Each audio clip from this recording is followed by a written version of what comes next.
كده.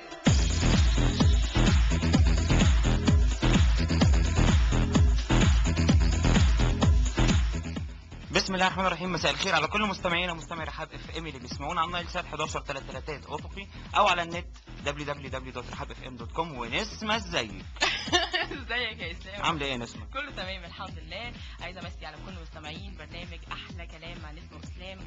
اسلام انا عايزه اقول لك ان النهارده انا ليا نظره في حلقتنا لانها اكيد هتبقى ما فيهاش غلطه، ومش هقدر اقول غير يا اهلا واكسكلوسيف والاول مره على راديو رحاب اف ام. معانا الفنان والنجم تامر عاشور. منورنا يا تامر. منور. اسمع انا هاجي على نفسي ان انا اعمل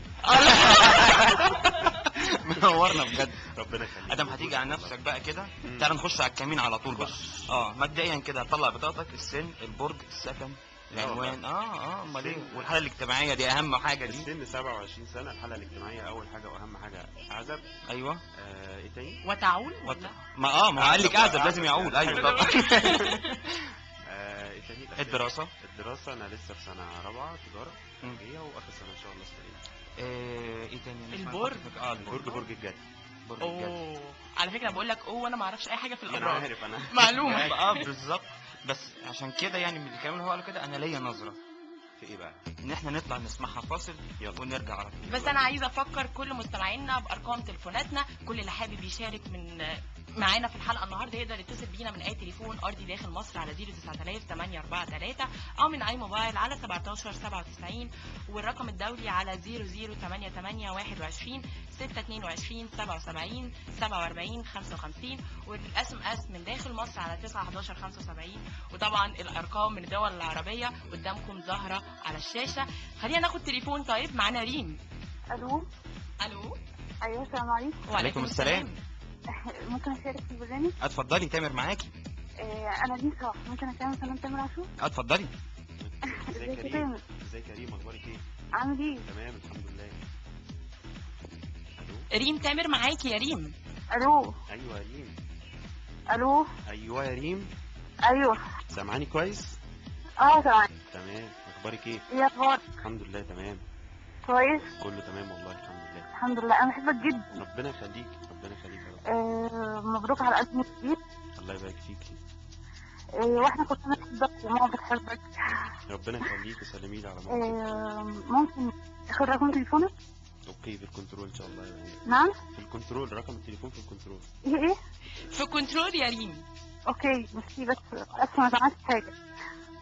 في الكنترول بقولك، في الكنترول يا ريم. ميرسي ليكي وميرسي على اتصالك لينا. ونرجع بقى ايه؟ لينا نظره. لا ليا نظره مش لينا نظره. احنا كلنا لينا نظره. تمام. لينا نظره. نسمع ليا نظره من البوم تامر عاشور الجديد ونرجع لكم تاني على طول.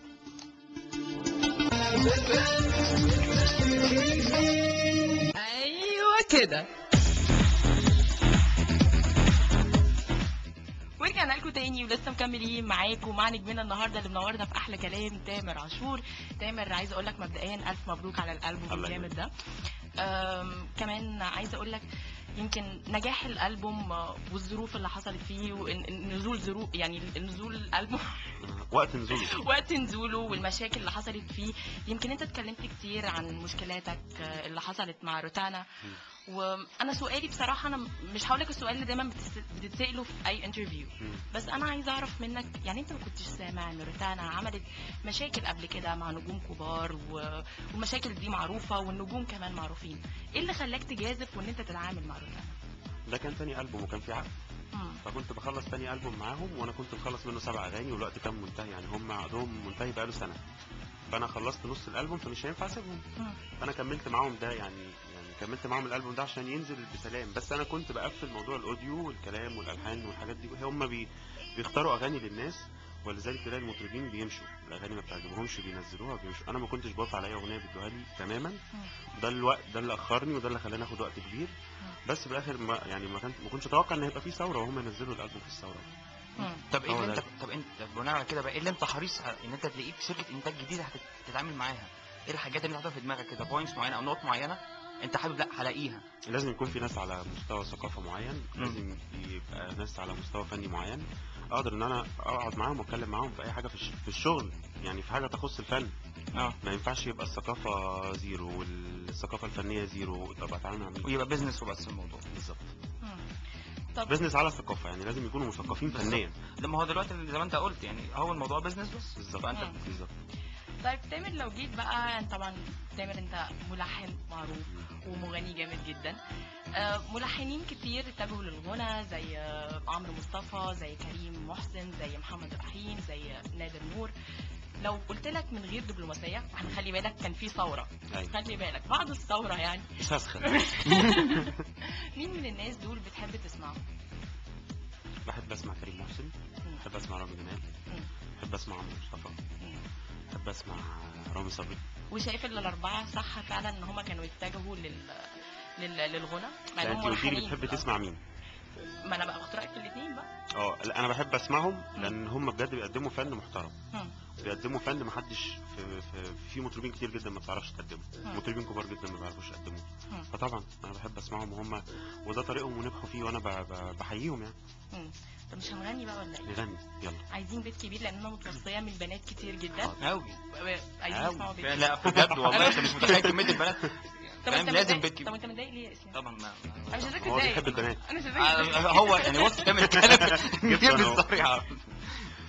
انت ياللي خدت قلبي من الزمان ومن اللي فيه، خدت قلبي لدنيا تانية احلى من اللي حلمت بيه، احلى عمر انا عشته جنبك والحنان عندك كتير، هو في كده زي قلبك لسه في الدنيا خير، عمري ما انسى انا قبلك كنت في ايه ومعك بقيت انا ايه، انا باقي ليك ولحد ما عمري ينتهي هفضل يا حبيبي معاك وهعيش واموت بهواك، انا ليا مين غيرك حبيب عمري.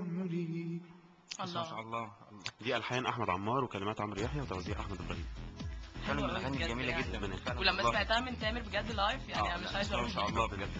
طب خلينا ناخد بعض الاس ام اس اللي جات لنا. في اس من عبد الله لافر زمالك. تحياتي بوبا ونسمه واسلام ورضوى، ممكن اسمع اغنيه تامر عاشور كل واحد. حاضر. مش بتاعتي على فكره، ما عنديش غير اسمها كل واحد. من مين كل واحد؟ ما اعرفش. يبقى كل واحد تقريبا بتاعت الفيلم تقريبا يعني. وفي برضو في امير البياضيه محمد حسن. لو كتبت معزل النجم تامر عاشور على شيك تعجز بنوك عن صرفه. ربنا يخليك يا رب. ربنا يخليك. في مين تاني؟ في تامر عاشور اجمل واحلى صوت بحبك ميدو تحياتي. ميدو. اتفضل يا نسمه برضو اقرا لنا كده حاجه. في كمان رضوى بتقول تامر عاشور اجمل واحلى صوت بحبك ميدو تحياتي. ميرسي يا ميدو. نروح دلوقتي نسمع بيت كبير لتامر عاشور ونرجع تاني نكمل معاكم. ايوه كده. ولسه مكملين معاكم مع نجمنا الجامد جدا جدا جدا تامر عاشور. اتفضلي يا نسمه قولي المفاجأة بتاعتك بسرعة. تامر احنا دلوقتي معانا مداخلة جامدة جدا من حد جميل جدا مع نجمة ستار اكاديمي والنجمة زيزي. زيزي الو. ايوه يا زيزي. ازيك عاملة ايه؟ ازيك انتي عاملة ايه؟ ازيك يا تامر؟ ازيك يا زيزي اخبارك ايه؟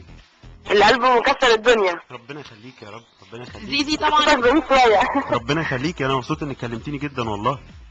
لا والله بجد يعني مش مجامله، انا كده كده بحب صوت تامر قوي والالبوم حلو قوي ما شاء الله يعني. ربنا يخليك يا زيزي. ان شاء الله انا وزيزي انا عامل لها شغل على فكره في على ايه يا تامر؟ في الالبوم الجديد بتاعها ان شاء الله كمان هعمل لها شغل فيه باذن الله. طب زيزي بما انك بقى اتعاملتي مع تامر، انا عايزه اعرف ايه اكتر حاجه شدتك ان انت تتعاملي مع تامر عاشور؟ كملحن يعني اكيد طبعا. بصي تامر يعني بيبقى عنده الالحان بتاعته من اول مره ما بتسمعيها بتحسي فيها حاجه، فاهمه؟ يعني مش عارفه، بحس كمان ان الحانه بتليق عليا بالذات تامر عاشور، مش عارفه ليه. يمكن عشان بس انا مش عارفه ايه السبب او ايه سر الموضوع ده، بس دايما اي لحن تامر بيكلمني يقول لي دي عايز اسمها اللحن ده، بيعجبني ذوقه يعني. حتى لما مش مثلا بيكلمني واجي اسمع فاقول له لا ما عجبنيش، فهو ممكن يختار لي البومي كله. ما عنديش مشكله. ربنا يخليك يا زيزي، يا رب ربنا يخليك، وانا والله يعني اتشرفت ان انا اشتغلت معاك يا ربنا. طب ولو قلت لك يا زيزي اكتر اغنيه بتحبيها لتامر عاشور وممكن تدندنيها مع نفسك تقعدي تغنيها مثلا؟ بصي هو انا بحب له اغاني كتير قوي، بس طبعا يعني اكيد بالنسبه للالبوم يعني اللي لسه نازل في كذا اغنيه بحبها. بحب هقدر وليه بعدين وما بتهزش ويا اهلا، بحبها جدا جدا جدا. طب غني يا زيزي يلا يا اهلا. طب هتغنيها معايا ماشي؟ يلا بينا. يلا نختار طبقه كويسه ولا ايه؟ خش انت زي ما انت عايزه. خش انا انت هتعيش معايا؟ ماشي طيب. لو يرجع يا اهلا، لو في باله يجيلي فعلا، بس مكسوف مني مثلا حد يحكي له اني اصلا كنت مستني. لو ناوي يرجع يا اهلا، لو في باله يجيني مثلا، بس مكسوف مني مثلا حد يحكي له اني اصلا كنت مستني. على عيوني بيقدر اختار، انا قلت له يجي واديت له اماره، اللي بيحسبها ومستصعبه انا هرجع بإصرار. ده مفيش حاجة عشناها بنساها، انا اصلي مانيش من الناس اياها نزعل لي، ما هو لو كان في حاجة هتزعلنا بلاش. الله يا زيزي الله بجد عليكم انتوا الاثنين يعني. زيزي احنا مستنيينك يا زيزي معانا في احلى كلام، لازم تنورينا. انا عارفه ان انت بتجهزي حاجات اكسكلوسيف لراديو رحاب اف ام وفي مفاجآت كتير انت عاملاها، فاحنا مستنيينك يا زيزي بجد. ان شاء الله، ومبروك يا تامر بجد تاني، وميرسي جدا ليكم. ميرسي يا جميله، ميرسي على مداخلتك الجميله دي. ميرسي، باي باي. في معانا تليفون تاني. رانديفو. الو رانديفو يا راند. الرانديفو بتاعك مش مظبوط. رانديفو. طب ارجع كلمنا تاني يا رانديفو، اكيد الخط قطع. طب خلينا ناخد اسمسز. جايه لنا ميدو بيقول عاشور بجد صوتك حلو قوي وانا بعشقك وتحياتي رضوى. كمان في ثانيه تامر عاشور، هاي منورين رحاب اف ام، انت جميل قوي وعيون عسليه. ده الاسم يا عيون انت عيون عسليه. انا ايوه ما تقولوا يا جماعه، ما انا عارف يا جماعه. وليك يا تامر مش خالص ولا في اي حاجه على فكره يا جماعه. هي اسود. شفت المعاكسات على الاس ام اس ولسه دلوقتي ولسه. طيب تمام، خليني برضو اقول لك انت رحنت الناس كتيره، فضل شاكر وشيرين ومحمد فؤاد واليس وعمر منيب وزيزي وشاذة وبسكان مش عارفين طبعا، مع حفظ الالقاب ليهم. بس انت في بعض الاحيان ما كده ما رجعتش تقول كده بينك وبين نفسك الله مش انا اولى بالالحان دي؟ ما بيجيلكش فتره كده ممكن يجي في دماغك حاجه زي كده؟ انا كنت عامل الالحان دي في الاول ليا، انا كنت عاملها في الالبوم الاولاني خالص اللي هو بتاع ذكريات كدابه. تمام. فكان بييجوا يسمعوا عندي الاغاني، في اغاني كانت بتاعت المطربين كبار، فانا ما كنتش بتاخر خالص ان انا اديهم الاغاني، فما بندمش لا خالص والله. كمان في اغاني ممكن تكون حلوه قوي بس ما تليقش عليا انا شخصيا، بتطلع منك كده اللي هي تلقائي، فبتقول دي بتاعت فلان، دي بتاعت فلانه. بالظبط. ممكن تكون هي الاغنيه يعني اي حد يسمعها يقول لك حلوه بس ما تليقش عليا انا. انا فاهم. وانت كمان من النوع من الناس الحريصه جدا اللي بتختار الحاجه لازم تطلع صح. بالظبط. مش اي حاجه. لا وده فعلا اللي مخليك فعلا نجم بجد. طيب عايزين ناخد تليفون محمود. الو. ايوه محمود مساء الخير. محمود معانا النهارده الفنان تامر عاشور، تحب تساله اي اسئله؟ انا عايز اسلم عليه. معاك تامر. ازيك يا محمود؟ ايوه ازيك يا تامر؟ اخبارك ايه؟ الحمد لله.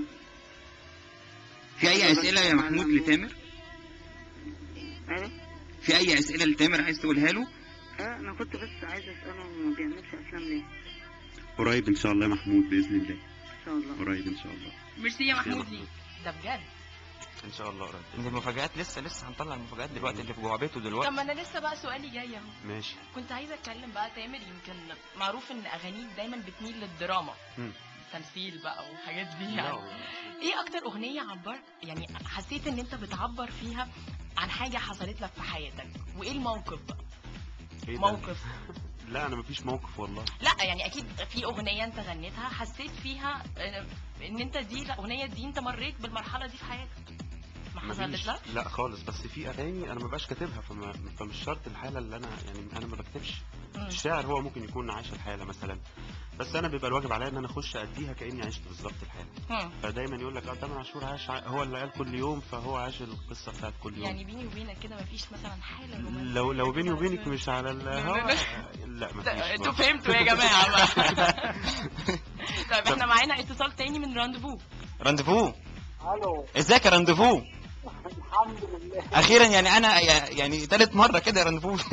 مواعيدك مش مظبوطه يا رانديفو، لازم تغير النيك نيم بتاعك على فكره. انا هغيره. حبيبي يا رانديفو، تامر عاشور معاك يا حبيبي. ايه يا رند؟ الو الو، ايه يا رانديفو يا حبيبي، ازيك عامل ايه؟ الو. ايوه تامر معاك. سامعك، اتفضل. عامل ايه؟ الحمد لله تمام. والله منور والله. ربنا يخليك، ده بوجودك. والله العظيم ثلاثة، خلي بالك يعني لو اقول لك على كمية الحب اللي انا بحبها لك هتقول لي كداها. لا يا عم مش كداب، ربنا يخليك يا رانديفو، والله. وانا سعيد انك بتسمعني والله.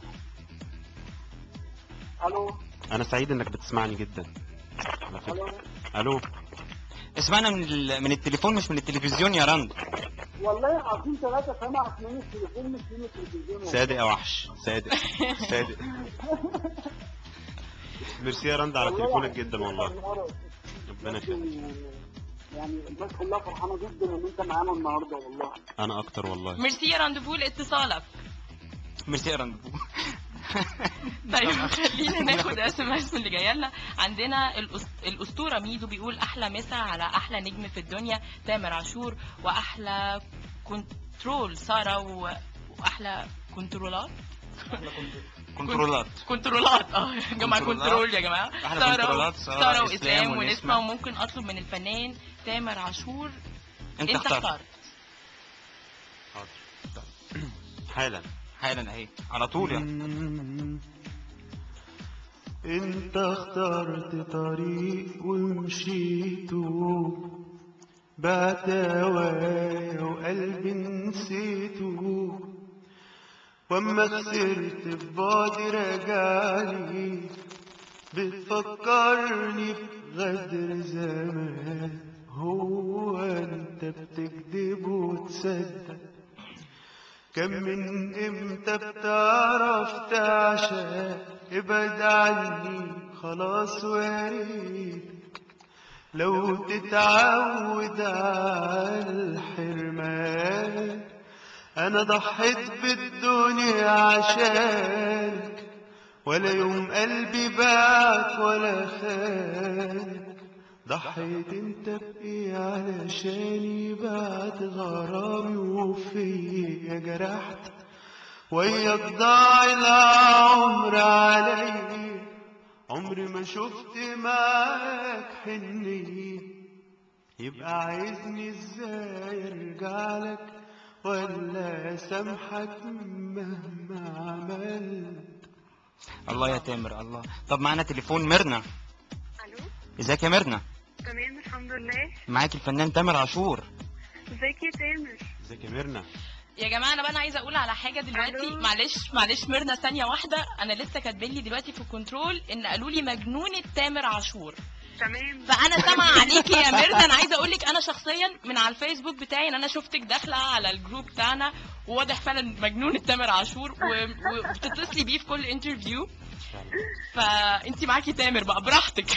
اوكي. ازيك يا ميرنا؟ الو، ازيك يا ميرنا؟ ازيك يا تامر؟ تمام الحمد لله. عامل ايه؟ تمام كله تمام. وحشتني كتير. الله يخليك، ربنا يخليك. ميرنا بتحبي طبعا بتحبي، لما ما ينفعش اقول لك بتحبي يعني اغنيه لتامر، انت بتحبي لا، كل هو تامر. كل الاغاني مفيش حاجه ما ينفعش ان انا ما احبهاش. طب ما تغني معانا كده اغنيه يا ميرنا. انا عيانه اصلا، وتامر ما قاليش الف سلامه عليكي، انا زعلانه منك جدا على ازاي يا فكره. تامر؟ انا ما اعرفش، انا ازاي يا لسه عارف تامر؟ دلوقتي. اتفضل قول لمجنونه تامر عاشور. الف سلامه عليك يا ازاي ما ميرنا. تعرفش؟ الف سلامه عليك يا ميرنا. مش مسيطره انت يا ميرنا برضه على فكره. الف سلامه عليك. ميرنا ميرسي ليكي يا جميله. ايه؟ ميرسي ليكي على مداخلتك الجميله دي. ميرسي. ميرسي ليك يا ميرا. شكرا. في اتصال تاني من ياسمين. الو الو ياسمين، الو، ازيك يا ياسمين عامله ايه؟ الحمد لله كويسه. معاكي الفنان تامر عاشور. اكلمه؟ اتفضلي. الو. الو، ازيك بجد يا اجمل حد. الله، ازيك ألو. بجد يا اجمل حد، ربنا يخليك يا ياسمين. الو، الو. ازيك؟ تمام الحمد لله، عامل ايه؟ كله تمام. طب بجد انت رهيب، انت اجمل حد بجد، يعني انا بحترمه جدا وبعزه قوي. ربنا يخليك يا رب، ربنا يخليك يا رب. طب ممكن اخد رقم التليفون؟ رقم التليفون طبعا في الكنترول. طبعا إيه؟ في الكنترول. انا مش سامعه. بيقولك في الكنترول يا ياسمين. في الكنترول يا ياسمين، وميرسي على تليفونك قوي. طب ارجع للكنترول ازاي؟ هو ترجعي اوتوماتيك. هنرجع لك أوتوماتيك. دلوقتي اوتوماتيك. ينفع كده يا تامر كله بنات كده؟ لا هتلاقي دلوقتي معجبات يعني كتير. ايه مرند رند معجب بيه صح؟ لا كده انا هقدر بقى، كده انا هقدر، ولازم نطلع بيها فاصل دلوقتي حالا. يلا بينا. يلا بينا نسمع هقدر لتامر عاشور.